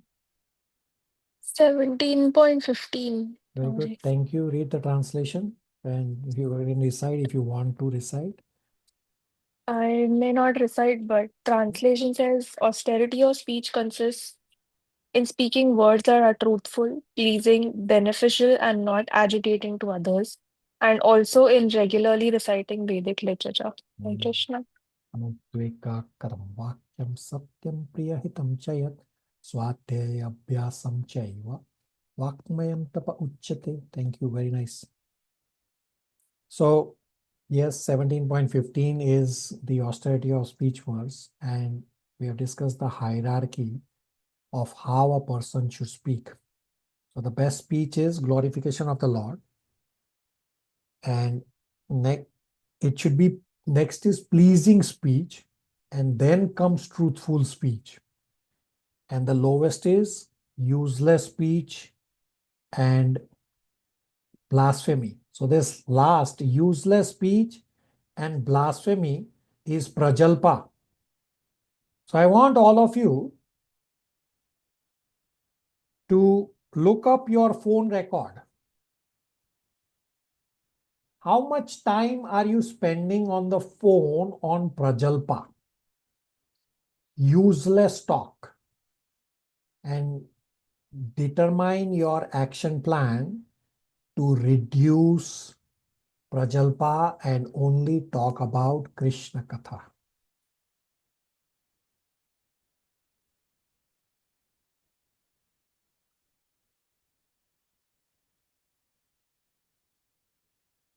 So in 17.15 Bhagavad Gita purport, Prabhupada explained that there is limitless stock of Vedic literature, and one should study this. This is penance of speech. So why are you wasting your time on Prajalpa? Study scriptures. Endeavor. I give you so much endeavor. Not everybody endeavors. So important to know that pleasing speech, not agitating speech, is about truthful speech. So in 17.15, Krishna says, austerity of speech verse, that speech which does not agitate others is pleasing.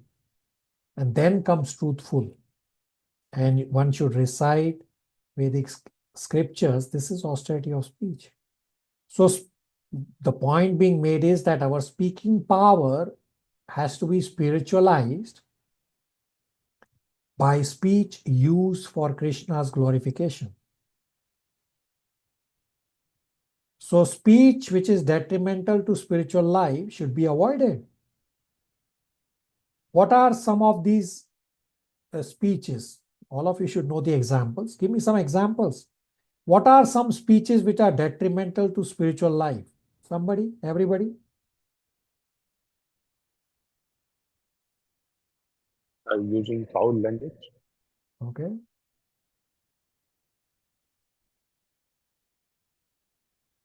What else? Everybody should know what is detrimental speech that we need to avoid. Speaking bad about others. Okay. There, okay, something else. Speaking in anger. Gossip. Meghna? Speaking in anger. Okay. In anger. Okay. Okay. Those are all obvious correct answers, but there is still much more. Everybody, what are detrimental speech? Priyanka? Blasphemy Okay, very of good. devotees. Yeah, you are correct. All those are correct. So many of you have mentioned negative points. Focus on non-negative point conversations. What are detrimental to spirituality? Non-negative points conversations. Prabhuji, speeches other than Krishna? Okay, very good. Okay. What are some examples of those? What are speeches other than Krishna? That's what I'm looking for. Somebody? Prabhuji talking about family life and making money. Yeah, very good. Thank you. So blasphemy or speaking harsh is definitely detrimental. Now all these social media, chats, WhatsApp, whatnot, you are not necessarily talking anything harsh to anyone, but it is not related to Krishna, exactly what Ritu pointed out. All that is detrimental. It is unproductive talk. So you determine, all of you, are you all engaged in Prajalpa? Yes, no? Yes, Prabhuji. Yes, Prabhuji. Rest of you, I got silence. Yes, Prabhuji. Yes, Prabhuji. Yes, Prabhuji. right? So we have to stop Yes, all of that. So at the start of Bhagavad Gita, I did ask all of you to delete YouTube from your phone. I'm pretty sure not everybody did this. One devotee actually called me offline saying, "Oh, Prabhuji, this is very difficult to delete YouTube icon from my phone." So we are engaged and attached in Prajalpa. And we are reading that these are harmful for our spiritual growth. So we need to take corrective action.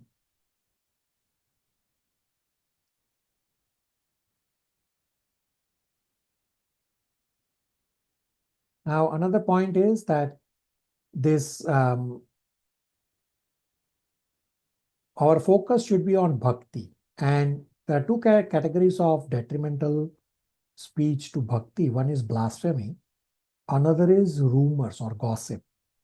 That those who have fallen is because they did not follow Krishna consciousness principles. And when we talk about them, then we are becoming Krishna unconscious instead of becoming Krishna conscious. So in summary, how to avoid Prajalpa is that we have to see what subject, what talk nourishes me in devotional service, and I will talk those things. And therefore, devotee has to choose association accordingly. If devotee association hampers devotional service, then I offer my respects and move on, because there is no point in talking about controversies.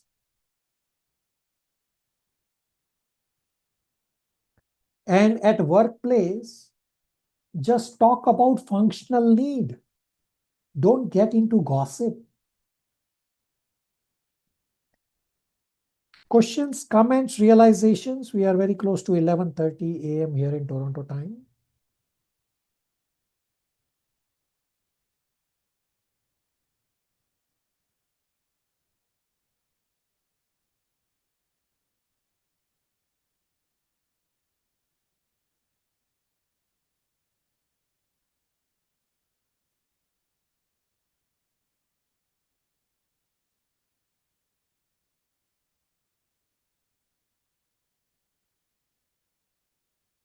Okay. So spiritual endeavor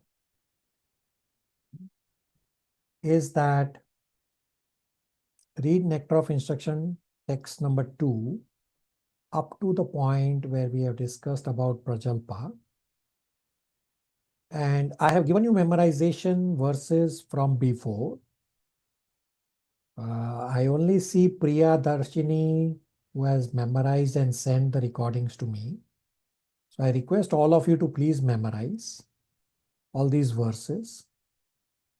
And whatever I have given you, you can just add Nectar of Instruction, text number 2. So the memorization, yes, you can do individually, but then take your memorization to the next level of memorizing all these verses together.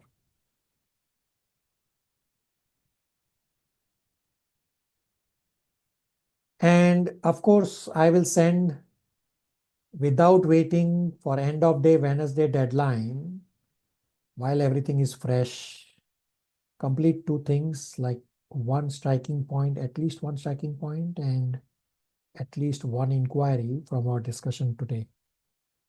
So I have explained that Nectar of Instruction is practice. Do you all see how it is meant to be practiced, and you all need to practice? I want to hear from everyone instead of just being silent. Yes, Prabhuji. Yes, Prabhuji. Yes, Prabhuji. Yes, Prabhuji. Yes, Prabhuji.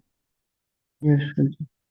Everybody needs to endeavor and discipline yourself. Don't wait till end of day Wednesday. Try your best. You know that from Monday morning the busyness starts. Try to do it before, or try to find. I'm not sitting here with a stick. Try something that works for you. And those of you who did not complete the spiritual endeavor, connect with me. I'm not going to chastise you. I'm not here to chastise anyone. I'm only trying to help you. And Kunal Prabhu, I will send you the first priority is to keep the first priority as the first priority lecture. Anybody else wants it? Yes, Prabhuji, I want it. Yes, Prabhuji.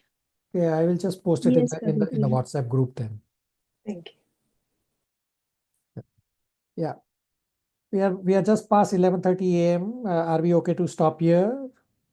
Prabhuji, I had a question. Yeah. Do we need to send the, after remembering the shlokas, do we need to send you a recording for that? You don't need to send to me. It's more for you. So spiritual endeavor is for you. If you get stuck on something, by all means connect with me. But as long as you are memorized, I'm okay. You don't have to send to me. Okay, Prabhuji, thank you. But when I am asking in class to recite, you should be able to recite. There are many opportunities in class when we recite verses across all scriptures. So recite. And Gulshan, you come for services regularly. That's very good. Thank you. So while you are doing services, try to recite all of them and try to recite all of them together. Yes, Prabhuji. Instead of just the one. So far I have given you 6 verses of Bhagavad Gita and 2 verses of Nectar of Instruction. Recite all of them together. Yes, Prabhuji. So those of you who have seen the Bhoga offering demonstration from my home temple, you notice what I was doing. That I was cutting the fruits and vegetables and I was reciting verses from Bhagavad Gita, Nectar of Instruction, Nectar of Devotion, Srimad Bhagavatam. My hands were occupied in cutting, but I was reciting all of them. That's where you need to come to. So while you are taking shower, recite verses. What are you doing? Nothing. While you are taking shower, nothing. Recite verses. Everybody, does that help?